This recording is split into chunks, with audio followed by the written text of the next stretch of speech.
Saudara-saudari yang saya kasihi, salam jumpa kembali. Tuhan memberkati kita semua. Pada kesempatan ini saya kembali mau menanggapi pengajaran atau khotbah dari Pendeta Gilbert Lumendong dan Pendeta Estra Soru yang mengatakan bahwa Bunda Maria itu berdosa. Kita lihat cuplikan videonya. Karena itu juga maka satu-satunya yang dikecualikan, yang sama sekali tidak berdosa itu adalah Yesus. Maka Bunda Maria pun kita harus menghargai dia, tapi tidak boleh lalu menganggap bahwa dia tidak berdosa sama sekali. Kalau di dalam nyanyian pujian Maria, itu dalam Lukas 1 ayat 46 dikatakan begini. Lalu kata Maria, jiwaku memuliakan Tuhan dan hatiku bergembira karena Allah juru selamatku. Berarti Maria menyebut Allah sebagai juru selamat. Juru selamat dari apa? Kalau Maria tidak berdosa, dia tidak perlu juru selamat. Kalau perlu juru selamat, pastilah berdosa. Jadi Maria juga tetap adalah orang berdosa seperti kita. Semua manusia yang pernah lahir ke dunia, kecuali Yesus Kristus, pasti berdosa. Termasuk Maria. Karena Roma 3 ayat 23 bilang, semua manusia telah berdosa dan kehilangan kemuliaan Allah. Jadi kalau Maria tidak berdosa, berarti Alkitab salah. Karena Alkitab bilang kalau ada orang yang berkata tidak berdosa, dia menjadikan dirinya pendusta. Jelas sampai di sini? Iya kan? Apakah Maria ada dosanya? Pasti ada dosanya. Apa dosanya? Ya nggak tahu. Saudara-saudari, kita melihat bahwa Pendeta Gilbert dan Pendeta Estra Soru mengajarkan bahwa Maria Bunda Yesus itu berdosa. Bagi Pendeta Gilbert, Maria itu berdosa, tetapi apa dosanya dia tidak tahu. Pokoknya menurut Pendeta Gilbert, Maria Ibu Yesus itu pasti berdosa. Pendeta Estra Soru juga yakin bahwa Maria itu pasti berbuat dosa karena dia juga manusia. Hanya Yesus yang tidak berdosa. Maria itu berdosa sama seperti kita. Hanya dia dipilih oleh Allah, dia diberi kasih karunia oleh Allah untuk melahirkan Sang Juru Selamat.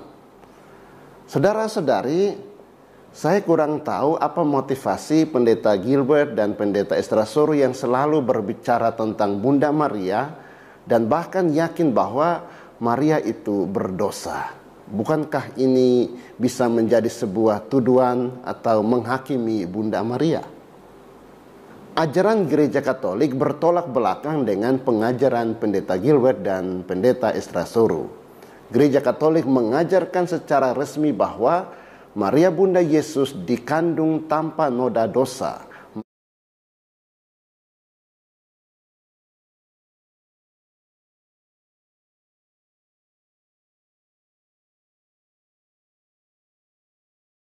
Maria tidak berbuat dosa.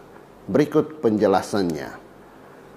Perlu diketahui bahwa ada 4 ajaran resmi Gereja Katolik tentang Bunda Maria. Yang pertama, Maria Bunda Allah, Theotokos atau Mater Dei. Yang kedua, Maria tetap perawan, Semper Virgo. Yang ketiga, Maria dikandung tanpa noda dosa, Maria Immaculata. Dan yang keempat, Maria diangkat ke surga. Pada kesempatan ini kita berbicara tentang salah satu ajaran resmi Gereja Katolik, yaitu Maria dikandung tanpa noda dosa. Kita coba mengaitkannya dengan khotbah Pendeta Gilbert dan Estra Soru yang mengajarkan bahwa Maria itu berdosa. Perlu kita ketahui bahwa ajaran resmi Gereja Katolik tentang Maria, termasuk Maria dikandung tanpa noda dosa, itu berasal dari tradisi gereja, tradisi suci, dan juga tersirat dalam Alkitab atau dalam kitab suci. Bagi mereka yang belum mengerti dengan benar apa itu tradisi, bisa nonton video-video para Roma Katolik yang telah menjelaskannya. Saya tidak jelaskan dalam kesempatan ini, bisa pada kesempatan yang lain. Ada 2 teks kitab suci yang menjadi dasar Maria dikandung tanpa dosa, dan dengan demikian Maria tidak berdosa. Yaitu yang pertama, kitab Kejadian bab 3 ayat 15 dan Lukas bab 1 ayat 28.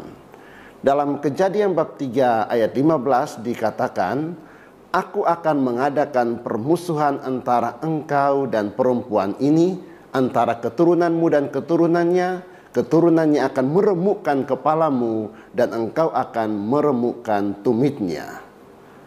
Tradisi gereja yang sangat kuno melihat ayat ini sebagai kabar baik atau kabar gembira yang menjanjikan keselamatan segera sesudah manusia pertama berdosa.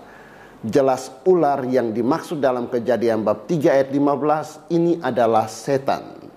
Lalu keturunan wanita yang meremukkan kepala setan hingga mati itu adalah Mesias. Maka dengan demikian, perempuan yang harus bermusuhan dengan setan dan menjadi bunda Mesias yang meremukkan kepala setan, pastilah bukan Hawa si pendosa itu, melainkan bunda Mesias. Bagi kita, Mesias adalah Yesus dari Nazaret dan ibunya adalah Maria.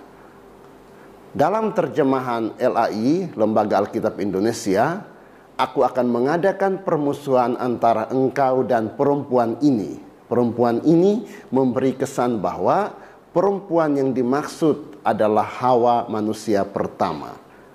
Perempuan ini bukan Hawa. Lebih tepat terjemahannya perempuan itu. Karena ini sesuai dengan teks Ibraninya. Aku akan mengadakan permusuhan antara engkau dan perempuan itu. Dengan menerima tafsiran gereja Katolik ini, maka menjadi jelas bahwa sejak awal mula Allah menempatkan Maria sebagai musuh setan atau musuh dosa. Aku akan mengadakan permusuhan antara engkau dan perempuan itu. Maka Maria yang bersatu erat dengan Yesus putranya yang meremukkan kepala setan, Maria sejak semula melawan setan atau lawan dosa. Artinya Maria tidak berdosa, Maria dibebaskan dari noda dosa. Teks yang kedua adalah Injil Lukas bab 1 ayat 28 yang berbunyi, ketika malaikat itu masuk ke rumah Maria, ia berkata, "Salam hai engkau yang dikaruniai, Tuhan menyertai engkau." Kalimat engkau yang dikaruniai dalam Lukas bab 1 ayat 28 ini merupakan terjemahan dari kata Yunani kekaritomene. Seperti yang dikatakan oleh salah satu bapak gereja bernama Origenes, sebutan yang dikaruniai tidak pernah diberikan kepada manusia lain kecuali kepada Maria. Jadi Maria adalah yang dikaruniai. Memang Maria dikaruniai Allah dengan Yesus Kristus sebagai sumber segala karunia. Karena hakikat Maria adalah yang dikaruniai. Maria tidak mungkin dinodai noda dosa asal. Bukankah dosa asal itu membuat manusia tidak mampu menerima kepenuhan karunia? Jadi dari Lukas bab 1 ayat 28 ini gereja Katolik menyimpulkan bahwa Maria itu dikandung tanpa noda dosa asal maupun dosa pribadi. Mungkin pendeta Gilbert dan pendeta Esther Soru dan juga saudara-saudara Protestan tidak akan menerima akan ajaran gereja Katolik karena kalian hanya melihat Maria sebagai manusia biasa yang juga membutuhkan rahmat penebusan Yesus Kristus. Bahkan pendeta Esther Soru mengutip pujian Maria dalam Lukas bab 1 ayat 47. Dan hatiku bergembira karena Allah juru selamatku. Untuk mendukung dan membenarkan bahwa Maria berdosa, pendeta Esther Soru mengutip ayat ini untuk membenarkan pendapatnya. Ia berkata bahwa karena Maria berdosa sehingga Maria menyebut Allah sebagai juru selamat. Demikian tafsiran pendeta Esther Soru. Saudara-saudari, misteri Maria dikandung tanpa noda dosa ini harus dimengerti dengan baik. Kita tidak boleh lupa bahwa memang Maria tetap manusia seperti kita. Dan dalam hal ini kita semua setuju. Akan tetapi, bukankah Allah bisa mengistimewakan seseorang? Maria dihubungkan secara erat sekali dengan Yesus Kristus dalam karya penebusan. Begitu eratnya persatuan dan kerjasama Maria, sehingga Maria ikut mengalami hal-hal penting yang dialami oleh Yesus demi keselamatan umat manusia. Apa saja yang disiapkan Kristus untuk semua manusia sudah dinikmati lebih dahulu oleh Maria sebagai manusia pertama dari antara semua manusia. Tentu saja Yesus Kristus lebih dahulu, baru kemudian Maria. Maria dibebaskan dari segala noda dosa sejak awal hidupnya. Tetapi hal itu terjadi karena berkat rahmat penebusan Yesus Kristus yang sudah mulai bekerja untuk Maria sebelum Yesus sendiri lahir dan menebus. Apakah Maria ini orang berdosa atau tidak? Nah, ini pertanyaan penting yang saya mau kupas sekarang. Apakah Maria itu orang berdosa atau tidak? Sama seperti kita. Ataukah sejak lahir dia suci, sampai mati dia suci, ya, sehingga dia layak melahirkan juru selamat, saudara.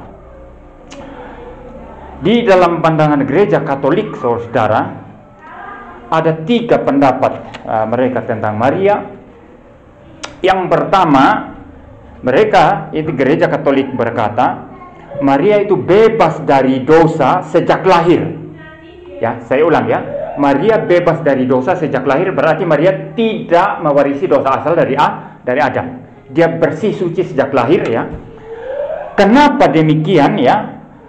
Karena Yesus harus lahir dari perempuan yang suci tidak berdosa. Karena Yesus harus lahir dari perempuan yang suci tidak berdosa, maka ibunya pun harus suci tidak berdosa. Maka dengan demikian mereka menegakkan satu doktrin mengenai ketidakberdosaan Maria, atau Maria itu suci dari lahir sampai mati. Pertama, ya. Lalu yang kedua, saudara, gereja Katolik juga mempercayai bahwa setelah mati, ya, setelah badannya mati, ya mati jasmani, ya, Maria, kemudian tubuh dan jiwanya yang mati itu, saudara, itu diangkat ke sorga.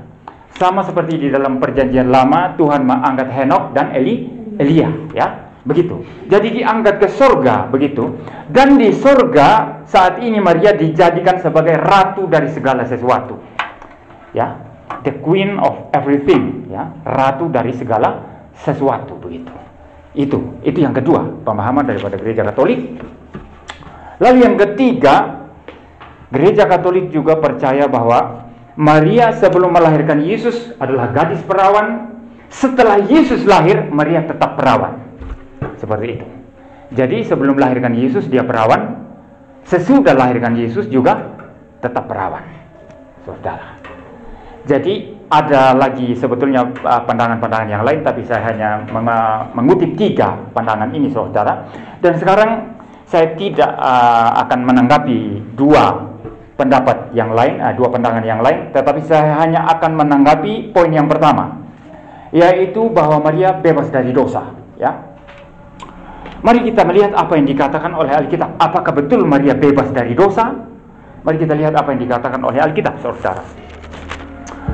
Pertama-tama dalam Lukas pasal 1 ayat 46 dan 47. Lukas pasal 1 ayat 46 dan 47 dikatakan di sana, lalu kata Maria, jiwaku memuliakan Tuhan dan hatiku bergembira karena Allah juru selamatku.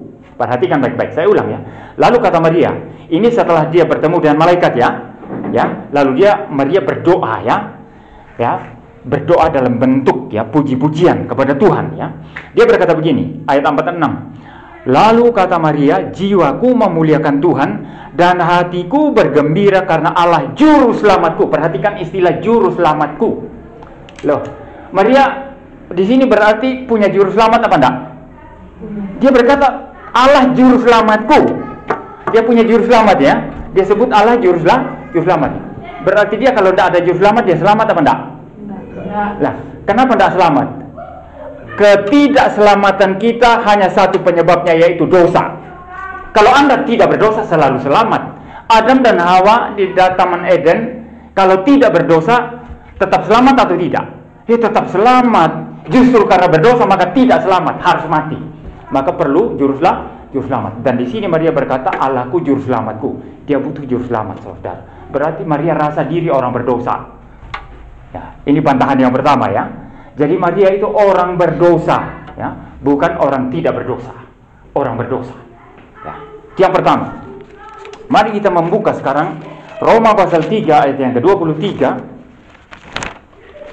Roma pasal yang ketiga ayat yang ke-23. Ini ayat yang terkenal, saudara. Roma 3 ayat 23, saya akan membacakan. Dikatakan di sana, karena semua orang telah berbuat dosa dan telah kehilangan kemuliaan Allah. Perhatikan baik-baik. Karena semua orang telah berbuat dosa. Semua orang telah berbuat dosa. Nah, pertanyaan saya, Maria orang atau bukan orang? Orang. Berarti dia berdosa atau tidak? Nah, kalau Maria dikatakan tidak berdosa, ini Alkitab bohong berarti kan? Dikatakan di sini semua orang berdosa, ya, dan telah kehilangan kemuliaan Allah. Nah, kalau Maria tidak berdosa, berarti ayat Alkitab ini jadi bohong jadinya.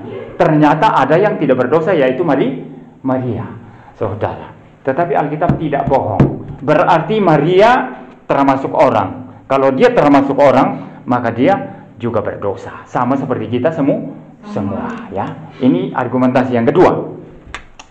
Mari kita lihat sekarang argumentasi saya yang ketiga, ya.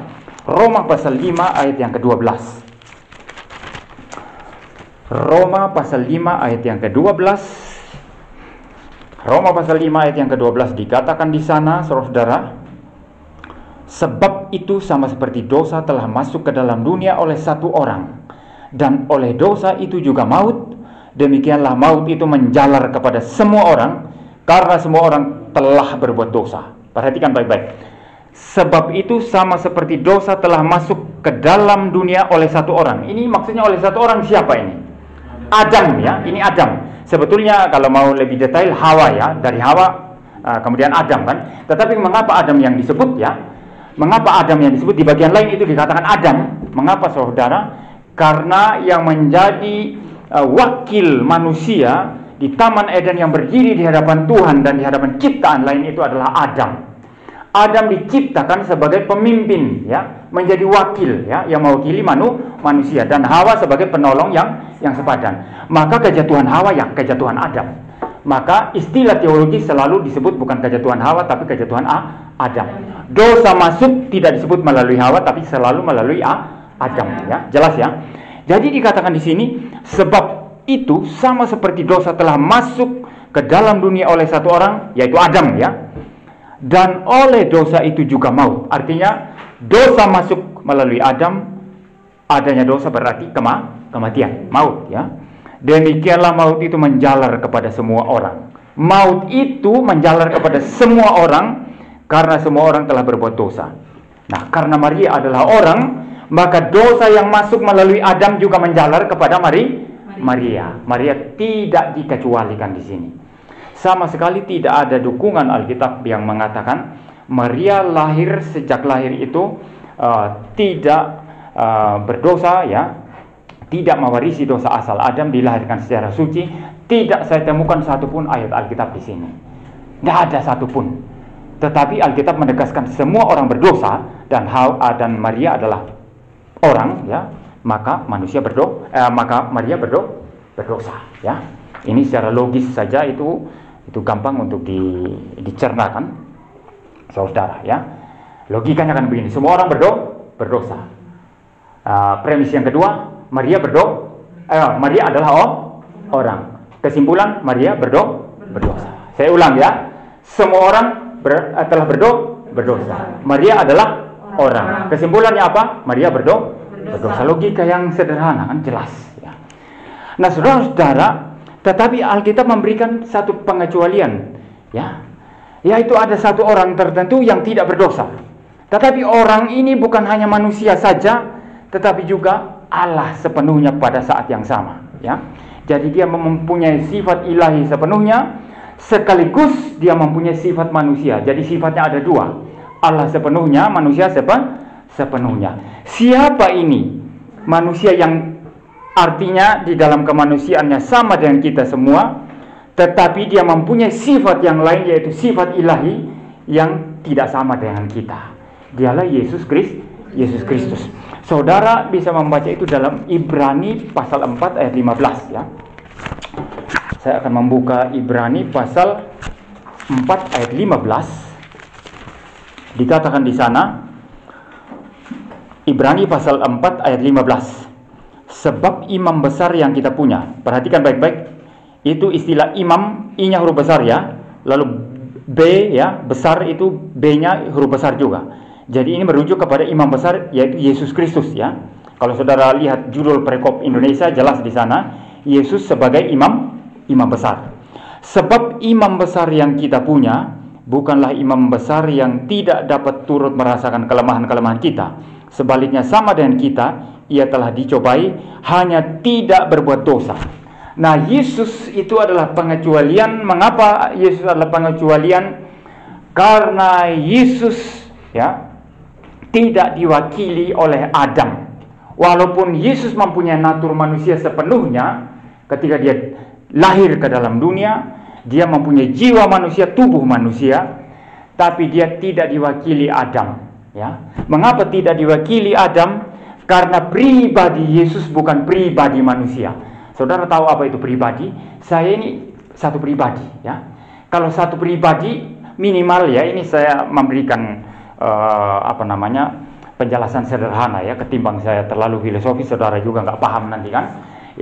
Kalau saya satu pribadi berarti saya yang sadar keberadaan diri saya kan, sehingga saya boleh berkata ini aku dan kalian sedang mendengarkan khotbah saya kan begitu. Jadi sadar bahwa saya adalah satu pribadi sendiri yang punya kesadaran. Saya sadar bahwa saya berpikir, saya sadar bahwa saya berbeda dengan mimbar ini, berbeda dengan alat musik ini, berbeda dengan saudara-saudara semua. Itu namanya pribadi, pribadi. Nah, Yesus ini, saudara, ini penting sekali, saudara. Dan mungkin di khotbah-khotbah Natal pada umumnya saudara mungkin nggak mendengar ini kan. Ada banyak khotbah Natal kan tidak terlalu dalam membahas doktrin Kristen.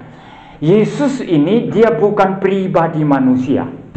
Dia tidak punya pribadi manusia. Memang dalam kemanusiaannya dia jiwa manusia sepenuhnya ada dan tubuh manusia seutuhnya ada sama seperti kita, tapi pribadinya bukan pribadi manusia, tapi pribadi kedua Allah Tritunggal, Sang Logos, Sang Firman, yang dalam Injil Yohanes pasal 1 ayat 1 katakan, pada mulanya adalah Firman, Firman itu bersama-sama dengan Allah, dan Firman itu adalah Allah. Jadi pribadi Yesus adalah pribadi kedua Allah Tritunggal, Allah Anak, Jadi Allah kita itu ada 3 pribadinya, bukan satu pribadi mutlak, tidak ada itu Jadi itu keliru atau bahkan sesat kalau mengatakan Bapa adalah Yesus, Yesus adalah Roh Kudus. Ini kacau ajaran ini Bapa ya sendiri, Yesus sendiri, Roh Kudus ya sendiri pribadinya. Kalau Bapa adalah Yesus, nah pertanyaan penting. Waktu Yesus berdoa di Taman Getsemani, dia berdoa kepada siapa? Kalau Bapa adalah dirinya sendiri, kan bohong-bohongan Bapa, jikalau sekiranya cawan ini lalu daripadaku. Betul-betul dia berdoa kepada Bapa pribadi pertama Tritunggal.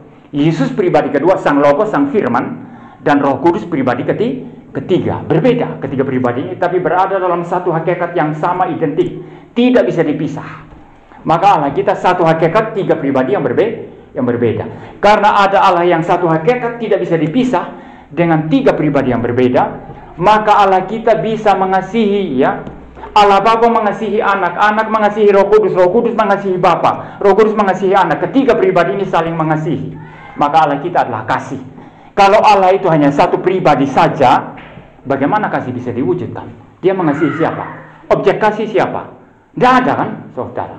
Nah, inilah keunggulan Allah Kristen kita, Allah Tritunggal. Nah, saya kembali lagi.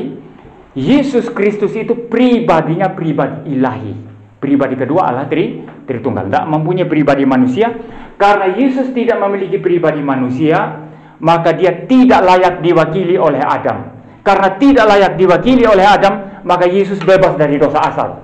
Maka Yesus tidak berdosa. Jelas clear Yesus tidak berdosa karena dia bukan pribadi manusia. Jadi dosa Adam tidak bisa diwariskan kepada Yesus di dalam kemanusiaannya. Maka kemanusiaan Yesus itu suci sepenuhnya, tidak berdosa. Saya sedikit menjelaskan buat saudara biar nggak keliru memahami. Yesus itu mempunyai 2 sifat yang memang berbeda. Allah sepenuhnya, manusia sepenuhnya. 2 sifat ini bersatu dalam satu pribadi Logos tadi itu, yang saya sudah jelaskan tadi. Bersatu, tapi tidak bercampur, tidak berubah. Tidak sama seperti kalau saudara bikin kopi campur kopi, gula sama air, nanti jadi air kopi kan. Sudah bercampur saudara, tapi persatuan kedua natur Kristus, natur Allahnya dan natur manusianya itu tidak bercampur, tidak berubah, tetapi tidak bisa dipisah, tidak bisa dibagi. tidak terbagi, tidak terpisah, tetap bersatu dalam satu pribadi. Nah, ini uniknya ya, dan saya kira khotbah minggu lalu saya sudah menjelaskan contoh-contoh semacam ini kita bisa temukan sebetulnya dalam kehidupan kita kan. Misalnya Alkitab Perjanjian Lama, Perjanjian Baru. Satu Alkitab tidak bisa dipisah, tapi bisa dibedakan dengan jelas? Bisa. Sama seperti kita. Saya adalah tubuh dan jiwa. Tubuh saya bukan jiwa saya bukan tubuh saya. Bersatu dalam satu pribadi saya, tetapi bisa dibedakan dengan jelas, tidak bercampur, tidak berubah. Tubuh tidak mungkin jadi jiwa tidak mungkin jadi tubuh. Tapi tidak bisa dipisah. Kalau dipisah, tubuh saya seonggok daging yang mati kan, dan roh saya atau jiwa saya hanyalah jadi jiwa yang melayang-layang, saudara. Seperti itu ya. Jadi Yesus tidak berdosa. Maka kalau kita bicara kemanusiaan Yesus, hanya Dia yang tidak berdosa, karena Dia tidak diwakili oleh Adam. Ya, jelas ya, clear.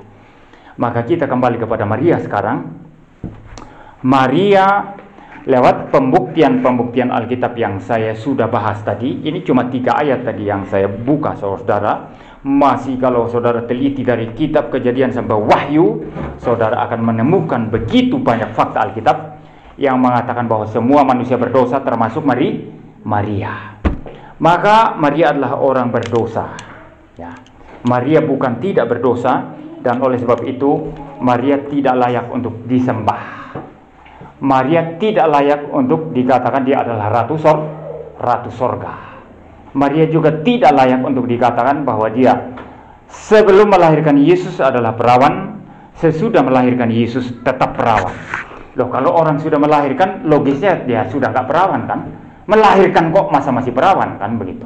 Jadi logikanya bagaimana kalau sebelum melahirkan perawan, sesudah lahirkan Yesus tetap perawan? Ini logikanya bagaimana? Seperti itu, saudara. Bahkan saya sendiri dalam tafsiran saya, dan sebagian besar ya teologi reform itu saya kira sama dengan apa yang saya tafsirkan, itu bahwa setelah Yesus lahir, ya Maria dan Yusuf hidup sebagai suami istri, dan setelah itu Maria dan Yusuf masih punya anak-anak yang lain, anak mereka sendiri ya, yang secara jasmaniah adalah anak hasil hubungan Yusuf dan Maria, saudara.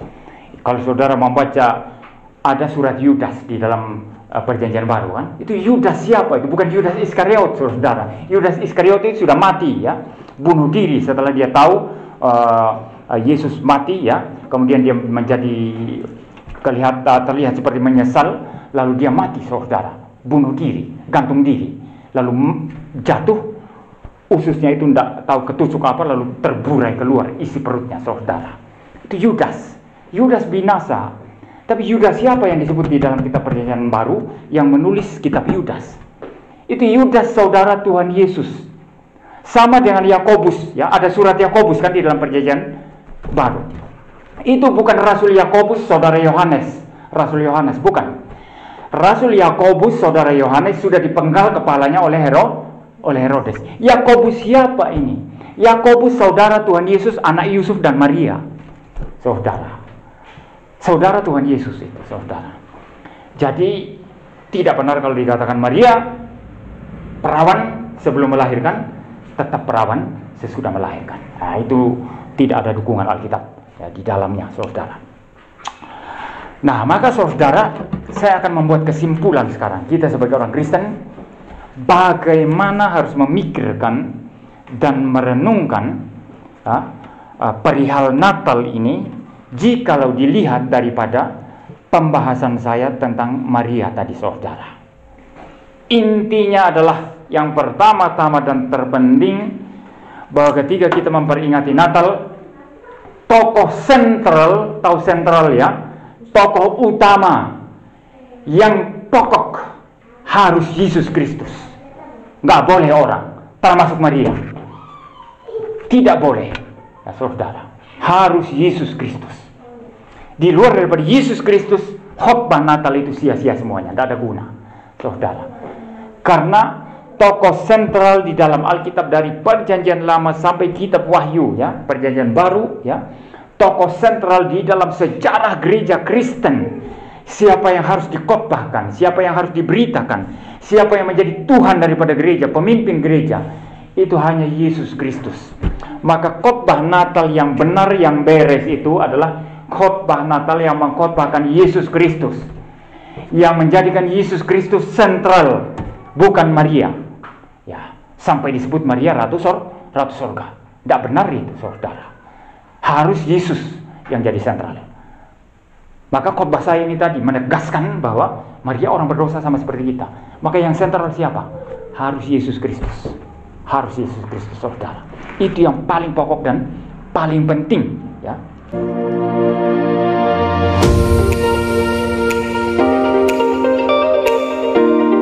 Jangan lupa like, comment, and subscribe.